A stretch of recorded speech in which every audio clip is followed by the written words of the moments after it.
بسم اللہ الرحمن الرحیم. آپ دیکھ رہے ہیں چینل دی پوائنٹ میں وحید عزیز آپ سے مخاطب. سب سے پہلے آج کی ٹاپ سٹوریز پہ بات کرتے ہیں تو الیکشن کمیشن آف پاکستان نے آج سپریم کورٹ میں نظر ثانی درخواست جمع کروا دی. حکومت نے اسمبلی کا ریکارڈ دینے سے یا قائمہ کمیٹی کا ریکارڈ دینے سے انکار کر دیا ہے. مراد سعید سوات کی سب سے اہم سیاسی شخصیت کی جان کو خطرہ ہے. عمران خان ایک مرتبہ پھر سڑکوں پہ آنے کے لیے تیار ہیں اور ہفتے کے روز عمران خان نے عدلیہ سے یکجہتی کے لیے کال دے دی ہے. سب سے پہلی خبر پہ بات کرتے ہیں کہ الیکشن کمیشن آف پاکستان نے حکومت پاکستان کے بعد الیکشن کمیشن آف پاکستان نے بھی الیکشن سے فرار اختیار کر لی ہے اور اس کے لیے باقاعدہ طور پر سپریم کورٹ آف پاکستان میں 4 اپریل کے فیصلے کے خلاف نظر ثانی درخواست جمع کروائی ہے، جس میں استدعا کی گئی ہے کہ 4 اپریل کا فیصلہ جو ہے اسے کالعدم قرار دیا جائے، اسے ختم کیا جائے، اس لیے کہ 14 مئی کو اب چاہے فنڈ بھی میسر آ جائے، سیکیورٹی مل جائے، الیکشن کروانا ممکن نہیں ہے. یہ جو الیکشن کمیشن نے بیانات وہاں دیے اس میں ایک خطرناک بات بھی کی کہ عدلیہ کے پاس یہ اختیار ہی نہیں ہے کہ وہ تاریخ دے سکے. اب 4 اپریل کے فیصلے کو ماننے کے بعد پھر نظر ثانی درخواست میں یہ بات کرنا، یہ واضح چیز نظر آ رہی ہے کہ 2 آئینی ادارے ٹکرانے کی کوشش کر رہے ہیں. ایک آئینی ادارہ وہ ہے جو آئین کا تحفظ کر رہا ہے، دوسرا آئینی ادارہ وہ ہے جو آئین کو بجائے بچانے کے ان لوگوں کی زبان بول رہا ہے جو آئین کو توڑنے پہ لگے ہوئے ہیں. اب الیکشن کمیشن پاکستان کی اس کے علاوہ کوئی ذمہ داری نہیں ہے کہ اس نے الیکشن کروانا ہے، لیکن election commission of Pakistan election کروانے کے علاوہ ہر کام کرنے کو تیار ہے اور اس بات پر پوری طرح سے مضر ہے کہ ہم الیکشن نہیں کروانا چاہتے. باقی جو ہم سے فیصلے کروانے ہیں، بالخصوص اس وقت کی اپوزیشن جماعت جو ہے پاکستان تحریک انصاف کے خلاف کوئی بھی فیصلہ کروانا چاہتے تو الیکشن کمیشن بہت ایکٹیو ہے، بہت چست ہے اور بڑی ہی آپ کہہ لیں تندہی سے اور محنت سے کام کر رہا ہے. اور کسی بھی یعنی جو تحریک انصاف کا کوئی بھی کینڈیڈیٹ ہو یا کوئی لیڈر ہو، اگر وہ بات کرتے تو فوراً توہین الیکشن کمیشن ہو جاتی ہے اور باقاعدہ اسے نوٹس بھجوا دیا جاتا ہے. حتیٰ کہ یکم مزدور کی جو ریلی تھی اس کو بھی الیکشن کمیشن نے روکنے کی پوری کوشش کی اور ایک نوٹس جاری کیا کہ یہاں ریلی نہیں نکالی جا سکتی. وہی ریلی جماعت اسلامی نکال رہی تھی تو پابندی نہیں لگائی گئی، لیکن جب پی ٹی آئی نے اعلان کیا تو اس پر پابندی لگائی گئی. پھر رات کے حکومت سے مذاکرات ہونے کے بعد اجازت دی گئی. تو یہ اگر سارے معاملات دیکھیں تو الیکشن کمیشن تو خود ایک پارٹی بنا ہوا ہے. اگر الیکشن کمیشن یہ کہتا ہے کہ میں ایک آئینی ادارہ ہوں تو پھر آئین کہاں ہے؟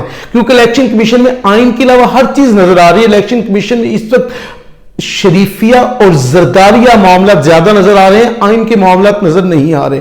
اور یہ بات اس نظر ثانی درخواست میں بھی نمایاں ہے جو کہ اب میڈیا پر بھی آ چکی ہے. اور وہ درخواست جو جمع کروائی گئی ہے اس میں یہ واضح کہا گیا کہ ہم الیکشن نہیں کروا سکتے. یہاں ایک سوال پیدا ہوتا ہے کہ اربوں روپے کروڑوں روپے یہ تنخواہ وصول کرتے ہیں صرف اس کام کے لیے کہ ملک میں بر وقت الیکشن ہو سکے.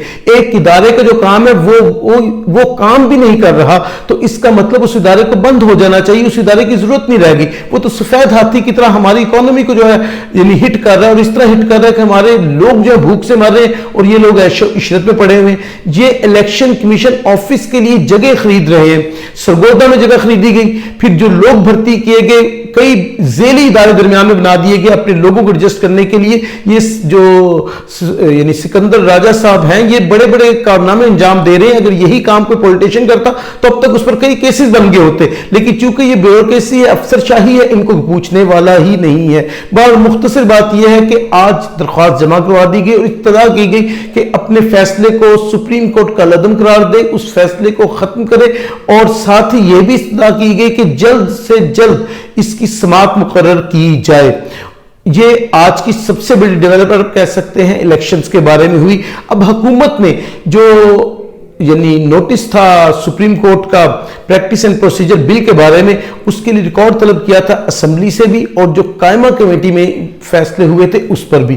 لیکن اسپیکر نے being a custodian of the assembly اس نے باقاعدہ طور پر جو ہے انکار کر دیا اور کہا کہ میں اس کا جو ریکارڈ ہے وہ نہیں دے سکتا، بلکہ متعلقہ جو ایک کمیٹی ہے اسے بھجوا دیا گیا. وہی اسٹنٹ یوز کیا گیا جس طرح فنڈز کے اجراء کی دفعہ کیا گیا تھا. حکومت ہر طرح سے سپریم کورٹ سے لڑنا چاہتے لیکن سپریم کورٹ میں جا کر نہیں لڑتی. جب ان کے وکلا وہاں جاتے ہیں تو وہاں ترلے کرتے ہیں، منتیں کرتے ہیں اور पांव पकड़ लेते हैं कि किसी तरह हमें यहां छोड़ दें, हम तो सब कुछ वही कर रहे हैं जो आप हुक्म फरमा रहे हैं। लेकिन जैसे ही बाहर निकलते हैं तो इनके रवैये और लहजे बदल जाते हैं और फिर ये असेंबली में आकर तरह तरह की करारदादें पास करते हैं, तरह तरह की गुफ्तगू करते हैं। और जितनी गुफ्तगू अदलिया के खिलाफ और जजेस के खिलाफ ये पिछले तकरीबन 15-20 दिन में की गई है, पाकिस्तान की तारीख में इस कदर बेहुदा और गलीज गुफ्तगू अदलिया के मुतालिक या मौजूद जज साहिबान के बारे में नहीं की गई।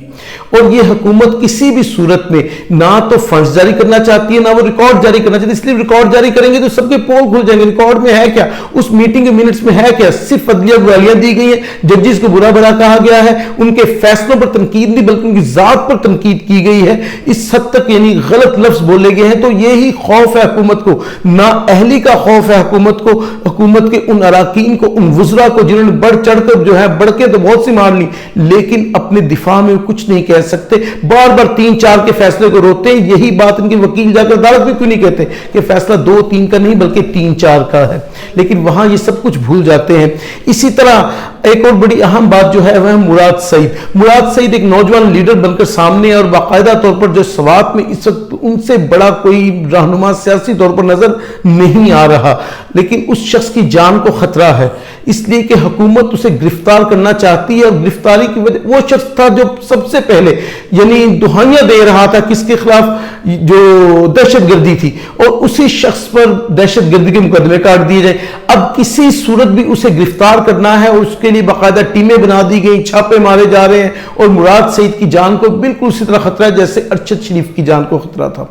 आज यौम सहाफत भी था तो इसीलिए सोचा कि अरशद शरीफ साहब को भी याद कर लिया जाए। अरशद शरीफ भी इसी तरह कभी इस गली कभी उस गली भागते रहे और उन पर इतने मुकदमात दर्ज करवा दिए गए कि पाकिस्तान की जमीन तंग कर दी गई उस शख्स पर, और नतीजा ये हुआ कि फिर कीनिया के जंगलात में उस शख्स को शहीद कर दिया गया।